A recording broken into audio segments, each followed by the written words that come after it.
June 25th, 2009. The world didn't just lose a singer. It lost a symbol, a mystery, a contradiction. But imagine, the ambulance arrives in time. The headlines never print the word dead, and Michael Jackson survives. This is the timeline where the King of Pop kept living.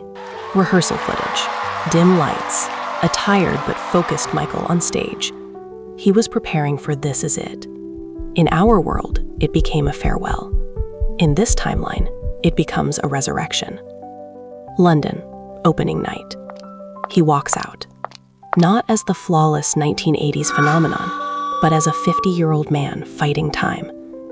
The first spin is slower, the first note slightly softer. The crowd doesn't care. They erupt, because it isn't about perfection anymore. It's about survival. And the tour becomes the most talked about comeback of the decade, not because he was the same, but because he was still there. But the 2010s are different. The world changes. Social media grows teeth. Every clip trends. Every rumor spreads in seconds. The era of mystery is over. In the 80s and 90s, Michael controlled spectacle. In the 2010s, the algorithm controls everything. Would he sit down for a 3-hour interview and answer every question? Would he try to reclaim his narrative in real time? Or would the noise become overwhelming? Because in the digital age, no one is untouchable, not even the king. Thriller, bad, dangerous. Those weren't just albums, they were cultural earthquakes. But here's the uncomfortable truth about legends.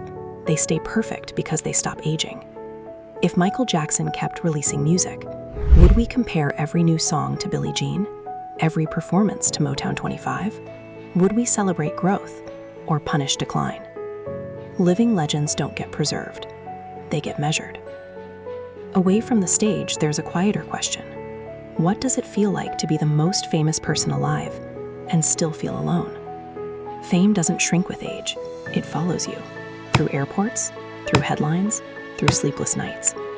If he lived into 2026, he'd be in his late 60s, older, maybe calmer, maybe tired. Would he finally find peace? Or would the weight of being Michael Jackson never let him rest? There's something we don't admit. Death freezes greatness. It protects it. It stops the world from watching the slow fade.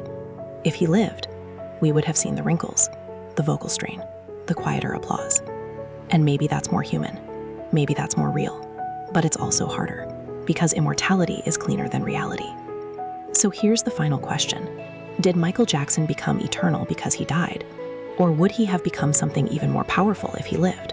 Not a myth, not a headline, just a man who survived long enough to redefine himself. In the end, the world remembers the King of Pop, but in another timeline, we would have learned who the man truly was.